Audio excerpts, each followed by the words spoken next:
Good morning dear students. आप लोग इस समय बोर्ड का एग्ज़ाम दे रहे हैं और अगर हम 10th क्लास यूपी बोर्ड की बात करेंगे तो आप अभी तक Hindi, drawing and home science ये 3 सब्जेक्ट के पेपर दे चुके हैं जी। अगर हम 10th क्लास यूपी बोर्ड की बात करें तो 10th यूपी बोर्ड के जो भी स्टूडेंट हैं वो ये 3 पेपर दे चुके हैं। कौन कौन से? Hindi, then home science, okay, and drawing. ठीक है, ये पेपर आप लोग दे चुके हैं। नेक्स्ट जो पेपर देना है वो कौन सा है? साइंस का पेपर है जो कि आपका 4 अप्रैल को होना है।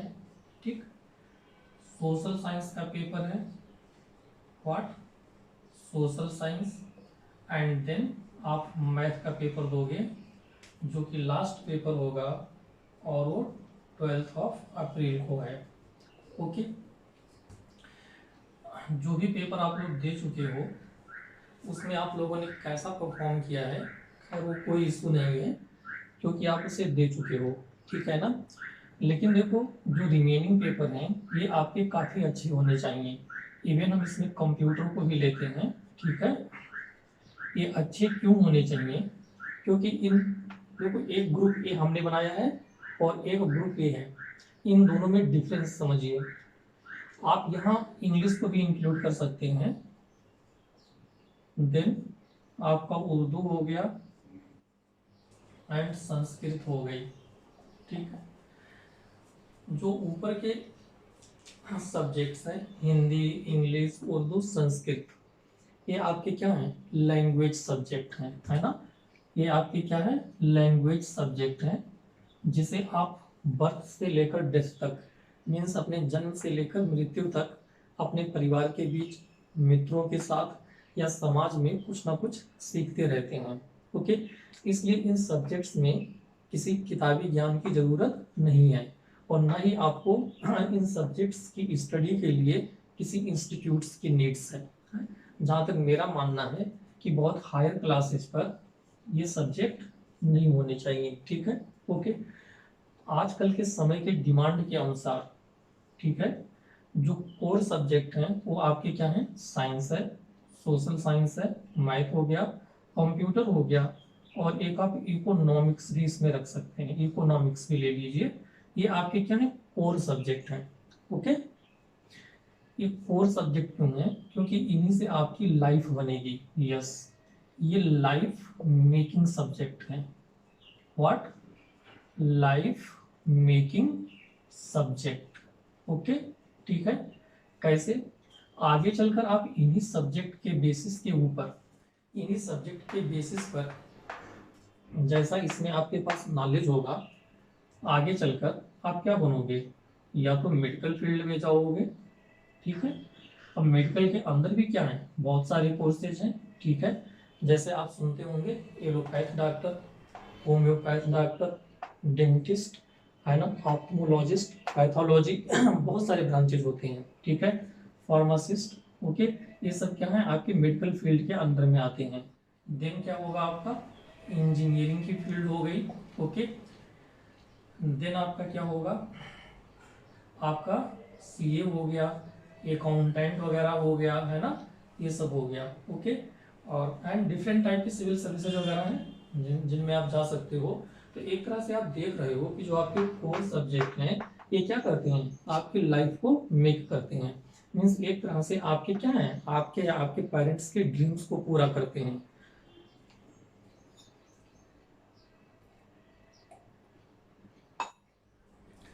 ओके, तो आप समझ गए ना कि जो कोर सब्जेक्ट है science, social science, maths, computer, economics, ये क्या करते हैं? आपके अपने ड्रीम्स को पूरा करते हैं। किसी भी फील्ड में आपको क्या करना है? एक्सपर्ट बनना है, तो ऑब्वियस सी बात है इन सब्जेक्ट की स्टडी क्या होनी चाहिए? बहुत अच्छी होनी चाहिए।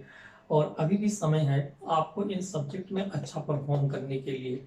नेक्स्ट पेपर 10th क्लास वालों के लिए साइंस का है ना, और साइंस किस तरह का सब्जेक्ट है? साइंस एक कोर सब्जेक्ट है, means very important for your career. You can say that science is very important for your career. Okay, so जो करियर के लिए इम्पोर्टेंट है, जिस पर आगे चलकर आपको कुछ करना है, कुछ बनना है, वहां पर आपको विशेष ध्यान देना है ना। तो ऑब्वियस सी बात है, आपको करना क्या होगा, आपके पास एक अच्छी स्ट्रेटजी होनी चाहिए। ओके, आपके पास समय कम है, ऐसा आपको लगता होगा, क्या लगता है कि समय हमारे पास कम है ना। कैसे? जैसे देखो, साइंस का जो पेपर है ना, अगर हम साइंस की बात करें तो साइंस 10th क्लास का पेपर कब होना है? 4 अप्रैल को होना है।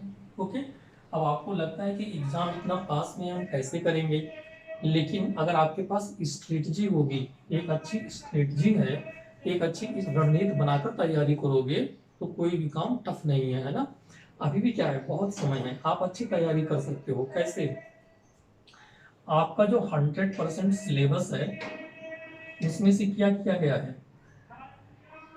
30% को हटा दिया गया है, रिड्यूस कर दिया गया है, 30% ऑफ सिलेबस को कम कर दिया गया है।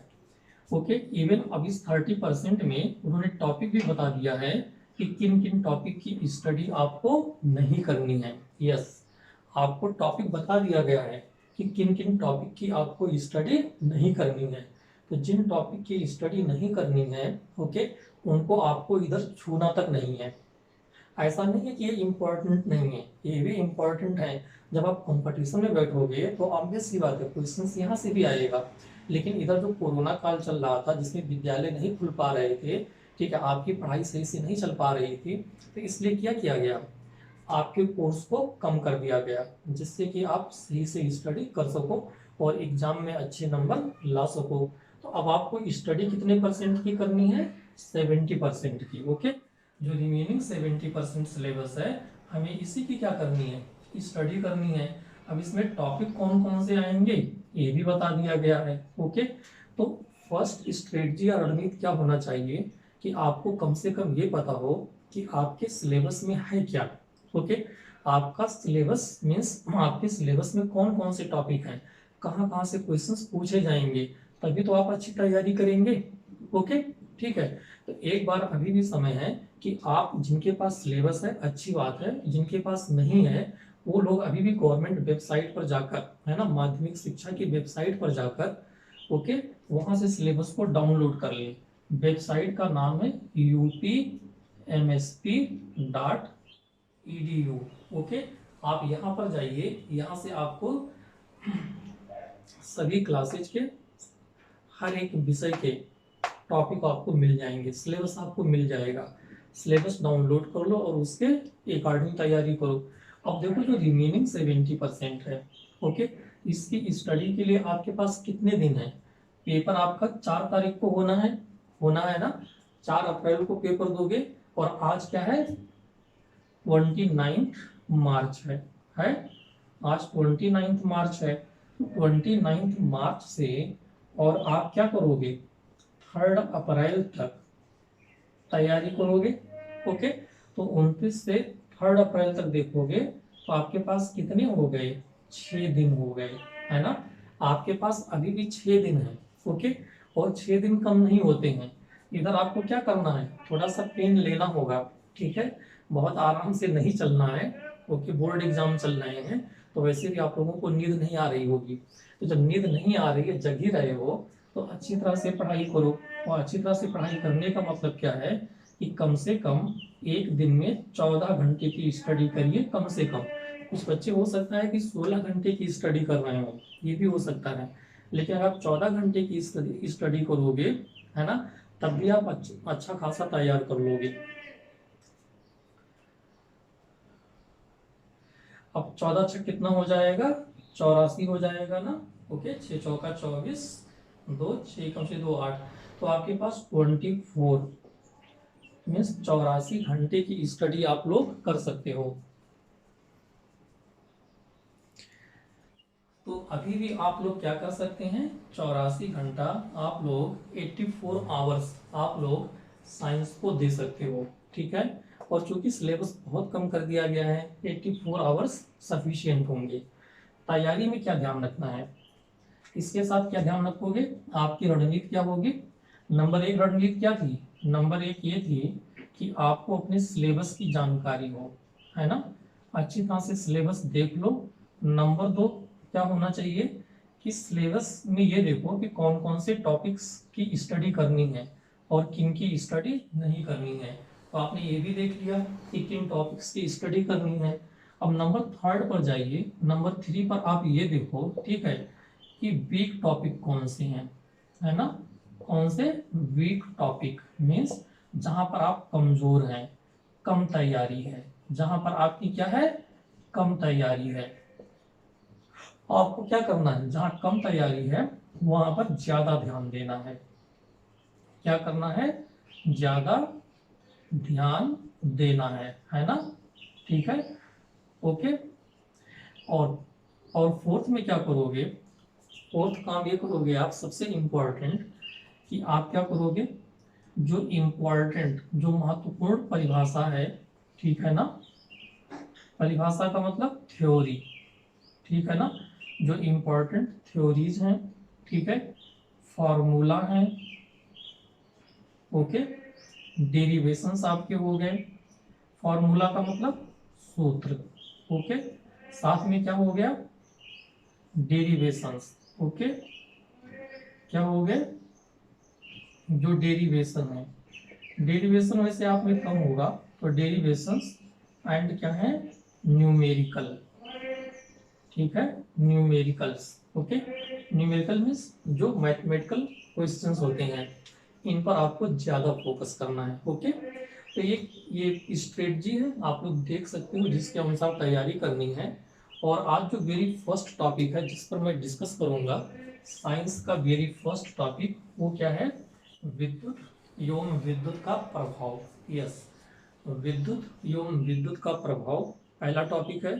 दूसरा क्या होगा, विद्युत का चुंबकीय प्रभाव, ओके।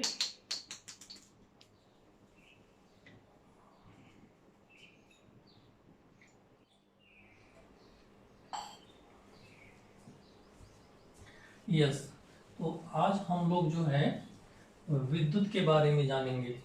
क्या जानेंगे, विद्युत के बारे में, विद्युत एवं विद्युत का प्रभाव। और उसके बाद जो दूसरा टॉपिक होगा, विद्युत का चुंबकीय प्रभाव, ओके।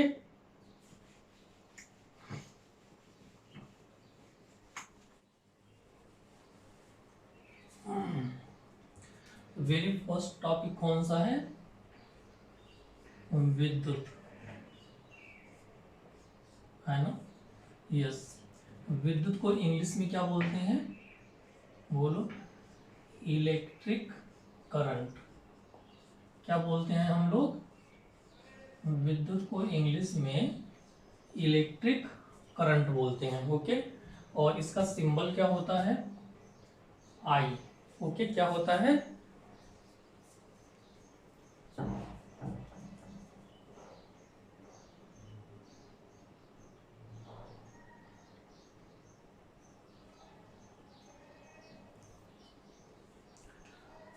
ओके।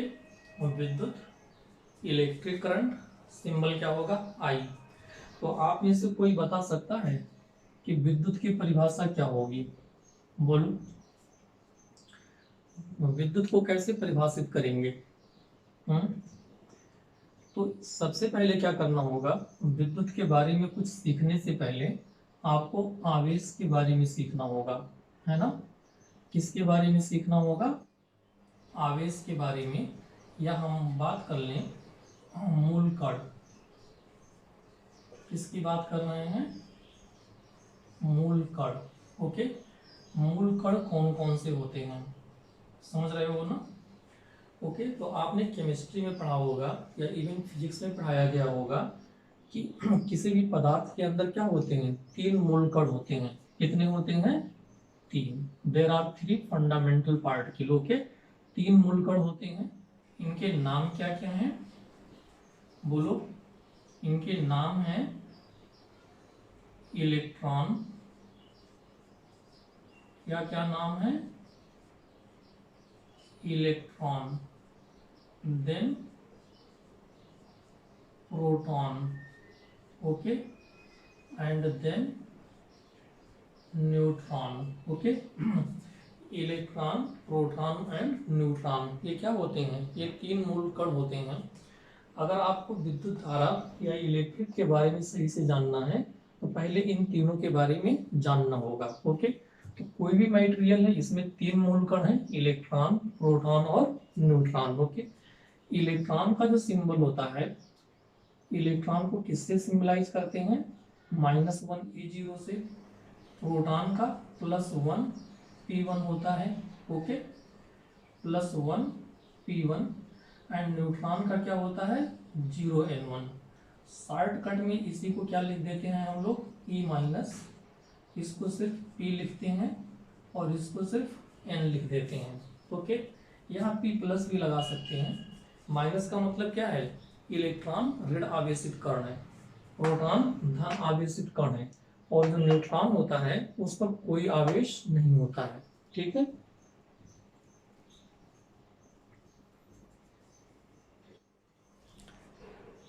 ओके, इतना आप समझ गए हो ना?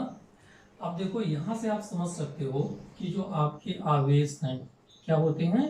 आवेश वो दो तरह के होते हैं। क्या होता है? एक धन आवेश और दूसरा ऋण आवेश। धन आवेश एवं ऋण आवेश, ये क्या है? दो तरह के आवेश होते हैं, ठीक है। अब यहाँ देखो इलेक्ट्रॉन क्या है? ऋण आवेश है, और प्रोटॉन क्या है? धन आवेश है। तो अगर आपसे उदाहरण पूछते हैं तो यहाँ आप प्रोटॉन लिख दोगे, ठीक, और यहाँ आप क्या लिख दोगे? इलेक्ट्रॉन लिख दोगे। क्या लिख दोगे? इलेक्ट्रॉन, है ना। ये ऋण आवेशित कण होते हैं। अब देखो अगर हम इनके लोकेशन की बात करें, लोकेशन मीन्स कि ये किसी भी मटेरियल के इनसाइड, किसी भी पदार्थ में, पदार्थ चाहे ब्लैक बोर्ड हो या हम लोगों का शरीर हो, ये दीवार हो या कोई भी पदार्थ हो, किसी भी पदार्थ में ये किस तरह से रहते हैं, ओके। तो इसके लिए देखो होता क्या है कि जितने भी पदार्थ होते हैं, कोई भी पदार्थ हो, पदार्थ किससे मिलकर बना है? अणु से। अणु किससे मिलकर बने हैं? परमाणु से। और परमाणु किससे मिलकर बने हैं? मूल कण से। ये तो पढ़ते हो आप, देख लो, पदार्थ अणुओं से मिलकर बने होते हैं, अणु परमाणु से मिलकर बने होते हैं, परमाणु मूल कण से मिलकर बने होते हैं। तो अगर हम किसी भी परमाणु की बात करेंगे, देखो ऐसे दिखाते हैं। इस ये क्या है? परमाणु का केंद्रक, जिसको न्यूक्लियस बोलते हैं। न्यूक्लियस के अंदर प्रोटॉन और न्यूट्रॉन रहते हैं। क्या रहते हैं? प्रोटॉन और न्यूट्रॉन। प्रोटॉन पर चार्ज कैसा होता है? पॉजिटिव। और इसके बाहर जो कक्षाएं होती हैं, है ना, उसमें इलेक्ट्रॉन क्या करता है? रिवॉल्व करता रहता है। तो इलेक्ट्रॉन बाहर क्या है? सेल में रहता है, ठीक है। ये हमारा इलेक्ट्रॉन है, E- जो दिखाया गया है। तो केंद्र के अंदर प्रोटॉन और न्यूट्रॉन रहते हैं, और जो इलेक्ट्रॉन है ये बाहर ऐसे ऐसे घूमता रहेगा, ठीक है। ये किसी परमाणु के अंदर मूल कण का क्या है? लोकेशन है। समझ रहे हो? अब देखो होता क्या है, जो आवेश की बात कर रहे हो ना, तो पहले ये सीखो कि किसी भी बॉडी पर आवेश पैदा कैसे होता है। क्या सीखना है? किसी भी बॉडी पर आवेश, धन आवेश या ऋण आवेश पैदा कैसे होता है। पहले से कॉपी कर लो, फिर बता रहे हैं।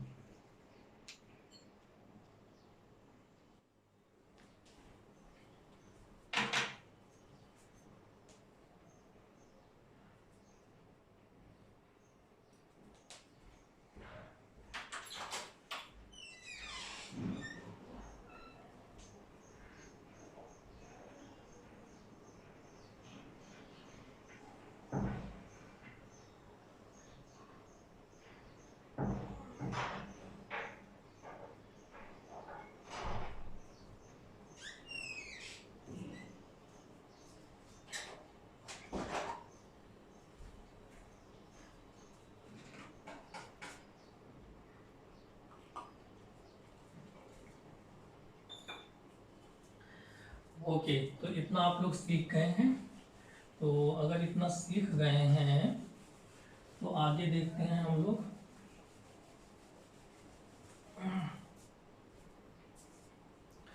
ओके, देखो कोई भी पदार्थ हो, आपने क्या सीखा है कि कोई भी पदार्थ हो, ठीक है, वो किससे मिलकर बना है? फाइनली परमाणु से। ठीक है, अब देखो परमाणु में क्या होता है, केंद्र में प्रोटॉन और न्यूट्रॉन रहते हैं, और केंद्र से बाहर क्या होता है, अलग अलग कक्षाओं में इलेक्ट्रॉन क्या करते हैं, घूमते रहते हैं।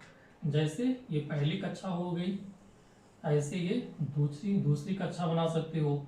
इसमें भी क्या है, कुछ इलेक्ट्रॉन रहते हैं। ठीक है, समझ रहे हो ना? ठीक है, तो देखो होता क्या है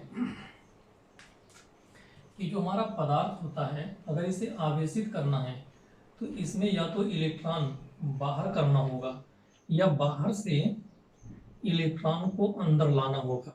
जी ध्यान रखिए, कोई भी पदार्थ आवेशित कैसे होता है, इलेक्ट्रॉनों को बाहर निकालने से या इलेक्ट्रॉनों को अंदर लाने से। मीन्स हम कह सकते हैं ट्रांसफर ऑफ इलेक्ट्रॉन। ओके, किसी भी पदार्थ को चार्ज अप करने के लिए क्या करना होगा, ट्रांसफर ऑफ इलेक्ट्रॉन करना होगा। ओके, या तो इलेक्ट्रॉन बाहर करना होगा या अंदर करना होगा। अब एक बात ध्यान रखना, अगर इलेक्ट्रॉन बाहर जाएगा, बाहर की तरफ जाता है, तो इसका मतलब पदार्थ से क्या है, नेगेटिव आवेश, ऋण चार्ज हट रहा है। क्या हट रहा है, ऋण चार्ज हट रहा है, तो उस पर क्या होगा, धन आवेश पैदा होगा। कैसा आवेश पैदा होगा, धन आवेश। अगर इलेक्ट्रॉन बाहर जाएगा तो धन आवेश पैदा होगा। क्यों? क्योंकि किसी भी पदार्थ में जब पदार्थ अनावेशित होता है, कोई भी पदार्थ क्या होता है, अनावेशित होता है, मीन्स न्यूट्रल होता है। तो न्यूट्रल कंडीशन में क्या है, किसी भी पदार्थ में इलेक्ट्रॉन और प्रोटॉन दोनों बराबर होते हैं। ठीक है, मीन्स जितना धन चार्ज उतना ही ऋण चार्ज। अब अगर इलेक्ट्रॉन अंदर आएगा, ठीक है, तो ये क्या हो जाएगा, ऋण आवेशित। ओके, तो इस पर क्या चार्ज आ जाएगा, ऋण आवेश हो जाएगा। ठीक है, तो इसका मतलब क्या है कि मान लो एक कोई पदार्थ है और इसने क्या किया, अगर एक इलेक्ट्रॉन को बाहर कर दिया तो इस पर धन चार्ज आ जाएगा, और अगर इसने क्या किया, एक इलेक्ट्रॉन को बाहर से ले लिया तो इस पर कैसा चार्ज आएगा, ऋण चार्ज आ जाएगा। इसका मतलब किसी भी पदार्थ के आवेशित होने के लिए क्या होना है, transfer of electron. Okay, not transfer of proton. Okay, any material is always charged by transfer of electron, हमेशा ध्यान रखिएगा। ठीक है, क्या ध्यान रखोगे, ओके, इलेक्ट्रॉनों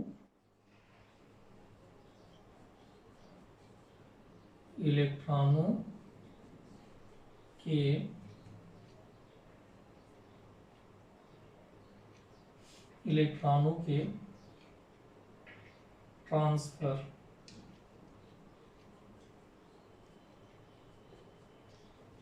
इलेक्ट्रॉनों के ट्रांसफर से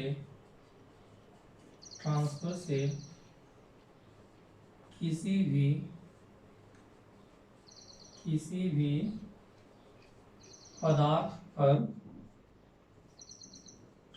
पदार्थ पर आवेश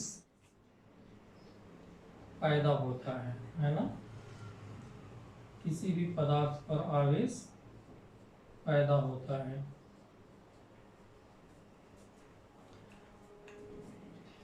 ओके, इसे नोट कर लीजिए और इसके बाद आपको बताएंगे, ठीक है, कि इलेक्ट्रिक करंट किसे कहते हैं। मेन टॉपिक पर आते हैं।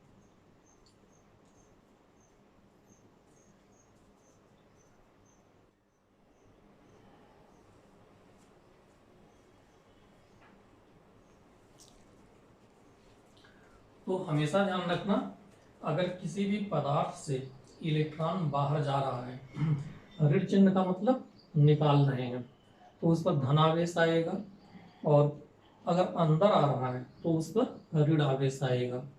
बाकी अगर ये जानना है आपको कि इलेक्ट्रॉन पर चार्ज की मात्रा क्या होती है, तो चार्ज का सिंबल क्या होता है, जो हमारा आवेश होता है, आवेश को हम लोग Q से डिनोट करते हैं। किससे करते हैं?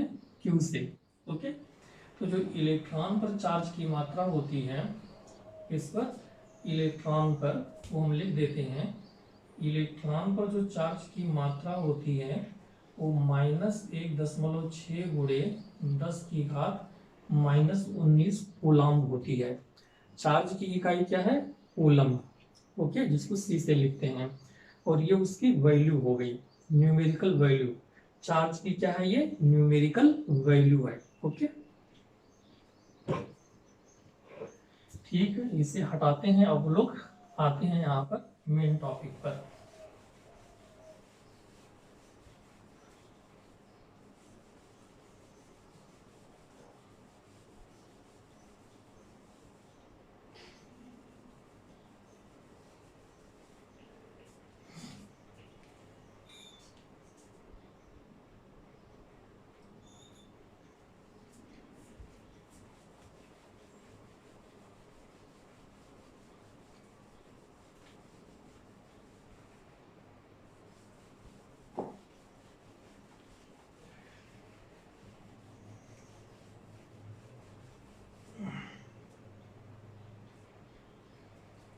अब देखिए क्या है, जो मेन टॉपिक आपका है, क्या है? विद्युत।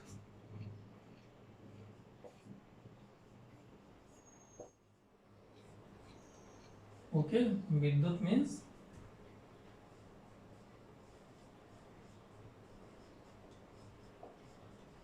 इलेक्ट्रिसिटी।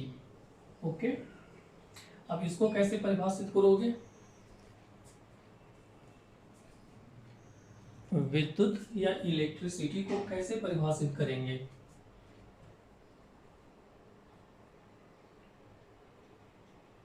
आप क्या लिखोगे? किसी भी पदार्थ में, किसी भी पदार्थ में इलेक्ट्रॉनों, है ना, किसी भी पदार्थ में इलेक्ट्रॉनों के ट्रांसफर, इलेक्ट्रॉनों के ट्रांसफर के बाद, किसी भी पदार्थ में इलेक्ट्रॉनों के ट्रांसफर के बाद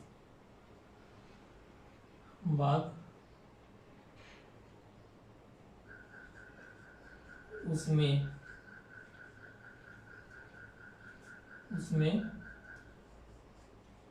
धन या ऋण, है ना, धन या ऋण आवेश, धन या ऋण आवेश के उत्पन्न, धन या ऋण आवेश के उत्पन्न होने की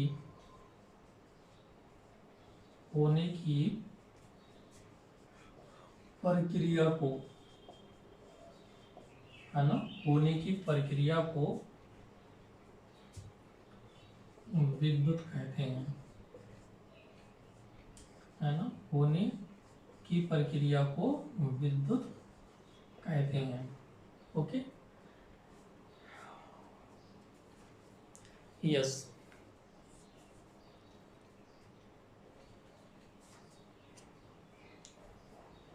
किसी भी पदार्थ में इलेक्ट्रॉनों के ट्रांसफर के बाद उसमें धन या ऋण आवेश के उत्पन्न होने की प्रक्रिया को विद्युत कहते हैं। ठीक है, अब हम आगे बात करेंगे विद्युत धारा की। किसकी बात करेंगे? विद्युत धारा।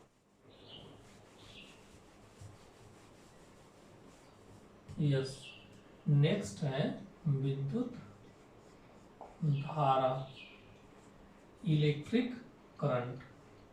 इंग्लिश में क्या लिखोगे? Electric current. ओके, विद्युत धारा। यस, इलेक्ट्रिक करंट को आप कैसे डिफाइन करोगे? तो अभी आपने पढ़ा है कि किसी भी मटेरियल में चार्ज कैसे पैदा होते हैं, ओके। या किसी भी मटेरियल के इनसाइड जो है सिर्फ इलेक्ट्रॉन ही क्या है, ट्रांसफरेबल है। मीन्स सिर्फ इलेक्ट्रॉन को या तो बाहर भेजा जा सकता है या इलेक्ट्रॉन को अंदर लिया जा सकता है, ओके। जैसे मान लो ये कोई रॉड है, ठीक है, क्या है, रॉड है, ओके। तो इस रॉड में क्या होगा, हो सकता है, ठीक है, कि ये रॉड ऐसे मटेरियल की हो जिसमें बहुत सारे क्या हो, फ्री इलेक्ट्रॉन्स हो, क्या हो, फ्री इलेक्ट्रॉन्स। ये सब क्या है, free electrons, yes, free electrons. That means हमेशा इलेक्ट्रॉन्स क्या हो, इसके पास में अवेलेबल हो। और दूसरे ये हो सकते हैं ऐसे मटेरियल जिनमें इलेक्ट्रॉन ना हो, फ्री इलेक्ट्रॉन्स हो, हिंदी में मुक्त इलेक्ट्रॉन बोलते हैं। क्या बोलते हैं, मुक्त इलेक्ट्रॉन, ठीक है। और यहाँ पर क्या है, नो फ्री इलेक्ट्रॉन। ऐसे भी मटेरियल हैं जिनमें कोई फ्री इलेक्ट्रॉन नहीं होते हैं, ओके। तो एक बात देखो, जो ये वाले मटेरियल हैं जिनके पास में क्या है, फ्री इलेक्ट्रॉन है, इन्हीं को क्या बोलते हैं, सुचालक। क्या बोलते हैं, सुचालक। इन्हीं में से क्या है, जितने भी सुचालक हैं उनमें से विद्युत धारा बह सकती है, ओके। और इनको क्या बोलेंगे, कुचालक। जिनमें इलेक्ट्रॉन नहीं है उनको क्या बोलेंगे, कुचालक। तो याद रखना, सुचालक और कुचालक किसे कहते हैं। तो सुचालक वे होते हैं जिनमें मुक्त इलेक्ट्रॉन है, कुचालक वे होते हैं जिनमें मुक्त इलेक्ट्रॉन नहीं होते हैं। उदाहरण के लिए जितनी भी आपकी धातुएं हैं, क्या हैं, जितनी भी आपकी धातुएं हैं वो सब की सब क्या होती हैं, सुचालक होती हैं। जैसे लोहा है ना, कॉपर है, एल्यूमिनियम है, ओके, ये गोल्ड है, ये सब की सब क्या है, सुचालक होते हैं। और ये क्या है, कुचालक, जिनमें मुक्त इलेक्ट्रॉन नहीं होंगे। इनके उदाहरण क्या हो जाएंगे, जितने भी प्लास्टिक मटेरियल हैं, ओके। या हम क्या बोल देंगे, अधातु। जितनी भी अधातु होती हैं वे क्या हैं, कुचालक होती हैं। जैसे गैसेज की बात करिए, ऑक्सीजन गैस हो गई, है ना, हाइड्रोजन गैस हो गई, नाइट्रोजन गैस हो गई, ये सब की सब क्या है, कुचालक होती हैं, ओके। किसी भी गैस से क्या है, कोई इलेक्ट्रिक करंट पास नहीं करती है, किसी भी धारा का प्रवाह नहीं होता है। अगर ऐसा होता तो आप सोचिए, आप लोगों के घरों के बाहर क्या है, विद्युत धारा तार के माध्यम से आ रही है, चारों तरफ गैस है। अब अगर गैस से विद्युत धारा प्रवाहित होती तो क्या होता, आप अपने कमरे के अंदर बैठे रहते और तार के माध्यम से इलेक्ट्रिक करंट आप तक आती और आपको क्या होता, झटका लगना शुरू हो जाता, है ना। लेकिन ऐसा नहीं होता है। इवन हम तार के बहुत पास भी चले जाएं, ओके, तब भी हमें क्या होता है, इलेक्ट्रिक करंट का झटका नहीं लगता है। हाँ, वो ये अलग बात है कि बहुत हाई टेंशन तार हो, ओके, ऐसा करना नहीं है आपको। तो देखो, जितनी भी गैसेज क्या हैं, जितनी भी गैसेज हैं, इस सब की सब क्या होती हैं, कुचालक होती हैं।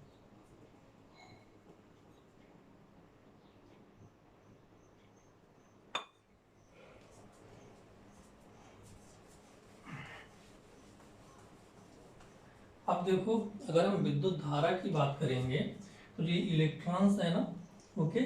जब ये इलेक्ट्रॉन्स क्या होते हैं, चलना शुरू करते हैं, किसी भी मटेरियल के इनसाइड क्या करते हैं, रन करना चालू करते हैं, दौड़ना चालू करते हैं, तो उसी को हम क्या बोलते हैं, विद्युत धारा बोलते हैं, ओके, ठीक है। तो इलेक्ट्रॉनों के प्रवाह से ही क्या है, विद्युत धारा का निर्माण होता है, ठीक है। ओके, आप क्या बोलोगे कि इलेक्ट्रॉनों के प्रवाह से, एक मिनट, आई थिंक इंक खत्म हो रही है, इलेक्ट्रॉनों के प्रवाह से, है ना, विद्युत धारा का निर्माण होता है ना, विद्युत धारा का निर्माण होता है। ओके, अगर इसकी परिभाषा लिखोगे तो ऐसे लिख सकते हो, परिभाषा की बात कर रहे हैं, इकाई समय में, इकाई समय में आवेश के प्रवाह की, इकाई समय में आवेश के प्रवाह की दर को धारा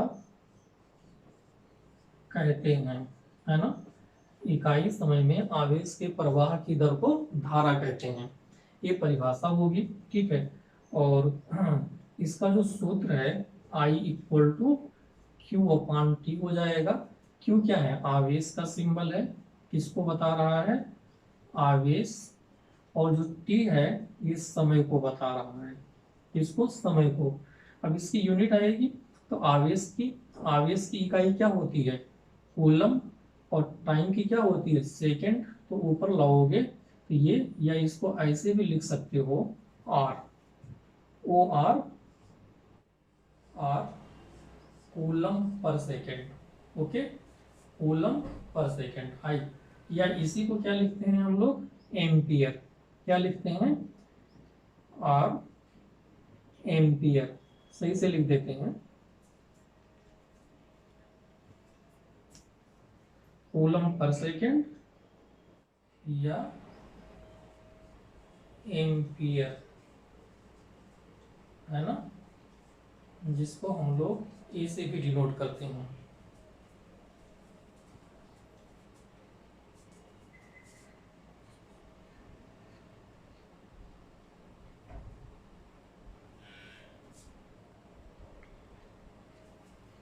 यस, तो समझ गए, इकाई समय में आवेश के प्रवाह की दर को धारा कहते हैं। ठीक है, जिसे आपने विद्युत धारा लिखा है, इसकी परिभाषा क्या लिखोगे, इकाई समय में आवेश के प्रवाह की दर को विद्युत धारा कहते हैं। ठीक है, I equal to Q upon T, coulomb per second, or ampere, इसकी क्या होती है, इकाई होती है। ठीक है, नोट कर लो, समझ लो, फिर मिटा देते हैं।